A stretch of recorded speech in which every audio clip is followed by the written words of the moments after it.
There's a rule in Medicare Advantage encounter data submission that a lot of health plans have been breaking. The rule is simple, and CMS started rejecting these records starting in June 12th. Supplemental benefits data are not supposed to be submitted on chart review records, only on encounter data records. That's not my opinion. That is CMS's word back in 2024. But it seems that default placeholder codes have been leaking through supplemental benefits submissions, and therefore in June, CMS implemented a new header edit on chart review records, and this week that is what we'll be covering.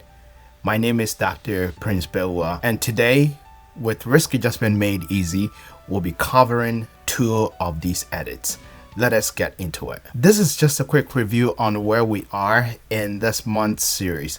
Last week was a review, and today we'll be starting on 4 buckets that we are looking at: the supplemental benefits submissions and the chart review records.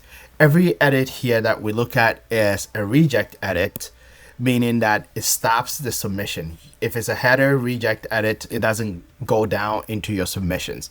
Today we'll be looking at the 2 new ones, and next week we'll look at some of the other buckets. Back in February 2024, CMS released HPMS memo as CMS started collecting supplemental benefits data. And supplemental benefits data are supposed to be submitted on EDRs, encounter data records, and cannot be submitted on chart review records. And the EDR, by definition, in some of the CMS resources, is a report of service. But a chart review record adds or delete a risk adjustment eligible diagnosis to a previously accepted encounter data record. CMS also provided default codes for submission of supplemental benefits, and this default code is for diagnosis, and these are supposed to be submitted on encounter data records only. They are placeholders for when the raw diagnosis or the procedure or the revenue doesn't exist.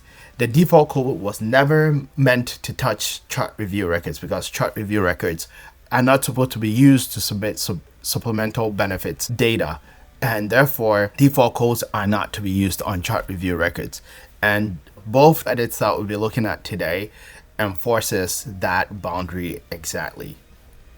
So the first one that we see in EDPS June release is edit 19025, which is linked encounter contains default code. First, in the memo, the linked door, the header level reject. This is a header level reject that is applicable to institutional, professional, and DME. It doesn't check your chart review record. It's checking the parent EDR that the chart review is linked to. And this edit fires when the accepted parent contains only default diagnosis SBSD1. So if you have an already submitted record and you are submitting a linked record to, and this has the default, the accepted one has the default, then this record will be rejected with this error code 19025. And the service from date is 0/1/2024. This is the effective date of collecting supplemental benefits data from the health plans. Your chart review record can be perfect and still be bounced because the parent has this, and this edit is bypassed for chart review deletes as you get that through. So 19025 is checking the already accepted record that the submitted record is linked to, and based on that parameters, it will have effect on that submitted record, either accepted or rejected.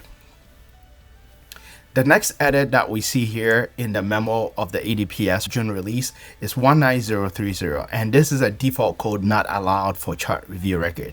So this is the second in the memo, and this is header level reject, also applicable to institutional, professional, and DME. And this validates that the chart review records are not submitted using the default supplemental benefit diagnosis code. So this is on the second record that is coming in. It is looking at this to be chart review record, and if it has the supplemental benefits default diagnosis, then the record is going to be rejected.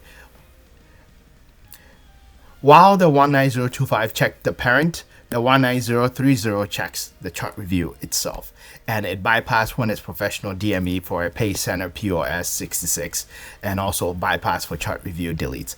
So these are two key rejects edits that are in the June 2026 EDPS release. One detail that will save you a support ticket and looking and waiting, both are mandatory header level edits. So they run before any line edits that fires. And when it fires, this whole encounter data record or chart review record that is being submitted will get rejected.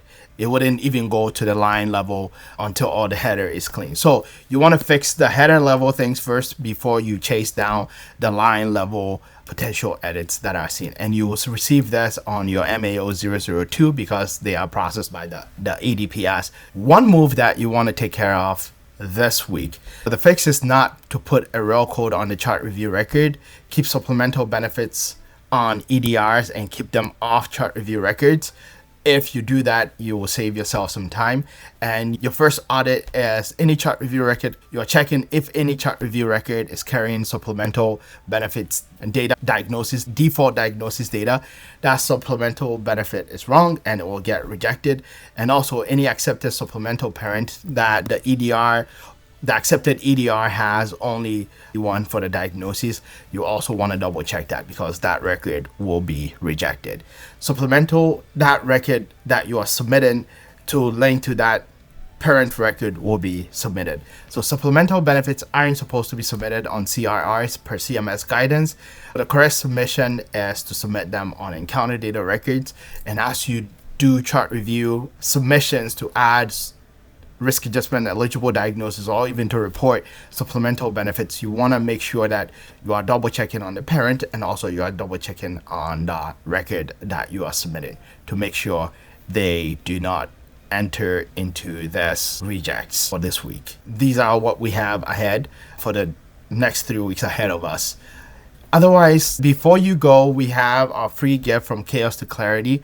It is a one-page cheat sheet mapping the fee-for-service wraps and encounter side by side to give you a better understanding of how these data factor into risk adjustment eligible diagnosis. You can download your free copy at this website, go@thehealsacademy.com, and you get the chance to be on our email list as well so that you do not miss anything from us.